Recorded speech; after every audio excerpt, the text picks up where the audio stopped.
And then I joined the army, obviously. Eventually, it goes round in those days, you know, you go and do a tour of Ireland.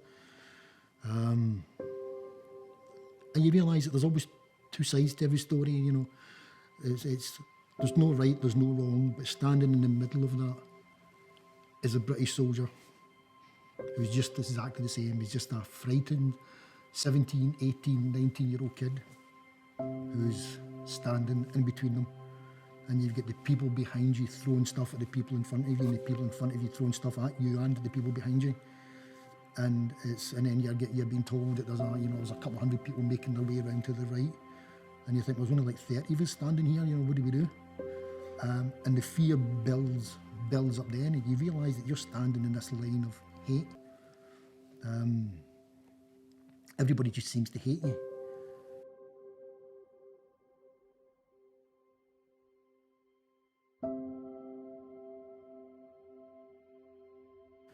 You know, and when you've got somebody that kind of looks like your mum, kind of sounds like your mum, except with a different, harsher accent, you know, the harsh Greenock accent, as opposed to a harsh West Belfast accent, telling you that they're going to send you back to your mother in pieces.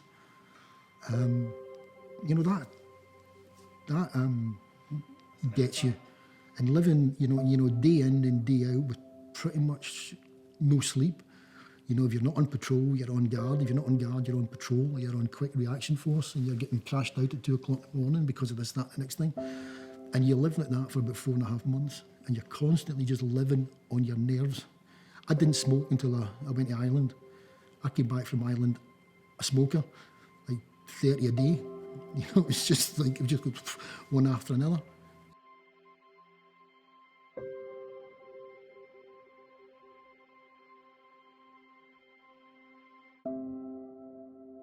You're literally, as I say, your nerves some days just feel like they're getting fried because you're getting out on patrol. We used to have to do what they call hard target because of where our patrol base was, which was right in the heart of West Belfast, just off the Falls Road.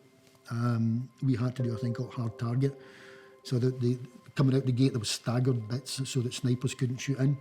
And when you came out, you'd get all sort of psyched up, and then the Brit commander would just say, right, go, and the first one you'd sprint out and running it like that, and you get into a place where you would take cover, and then you'd shout ready, and then the next one would come out, and that's the way you had to come out the barracks, or out the patrol base.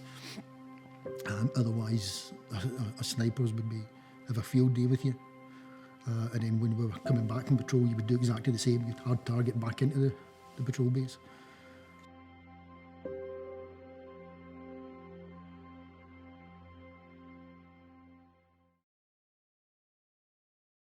There's nothing quite like when you're sitting inside your armoured vehicle. The Humber Pigs was the vehicles that used to transport us about. They normally get maybe 2 bricks in the back, so you probably get anything between 4 and 8 men in the back of them. When you get into sort of riot situations with them, and they're getting bricked, or a petrol bomb hits one of them, you can feel the flames are going off, you know, on the top of the vehicle, and the bricks are just hitting one after another. And then the commander shouts, prepare to debus. So you're going to open doors and then get out and then try and get rid of the vehicle to protect the vehicle.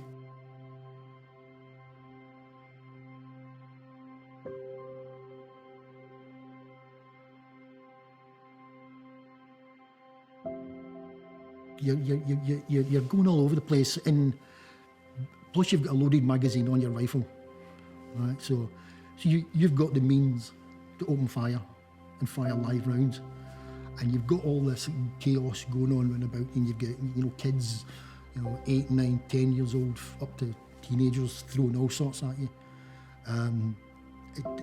It's only the professionalism, I think, then of the British soldier, and many times where there is complete restraint, because it'd be so easy for somebody to get just lost in it all. But it's a feeling. It's a feeling that you're completely, you've got no control over the situation anymore. You know, there's all these people running about you. I don't know. You don't know there's a sniper there, or somebody with a grenade launcher over there, and you're literally. And you know that these aren't things that could happen, because these are things that are happening. You know, I can't remember the statistic now on how many soldiers lost their lives in Northern Ireland, but it was real. You know, the threat wasn't a potential threat, it was pretty much a real threat, especially in the part that we were in.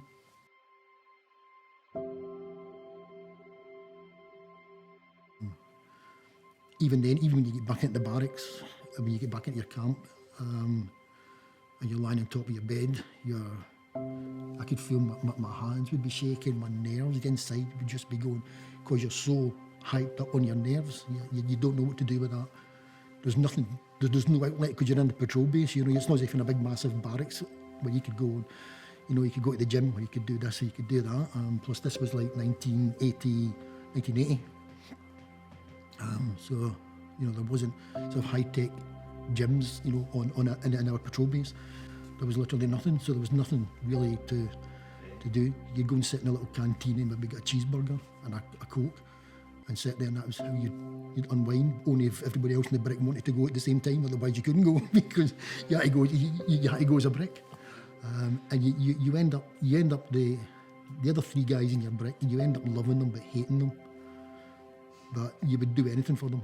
They'll literally, because I knew if anything happened to me and I got hit, those three guys would put their life on the line to protect me. So, and I knew I would do the same for them.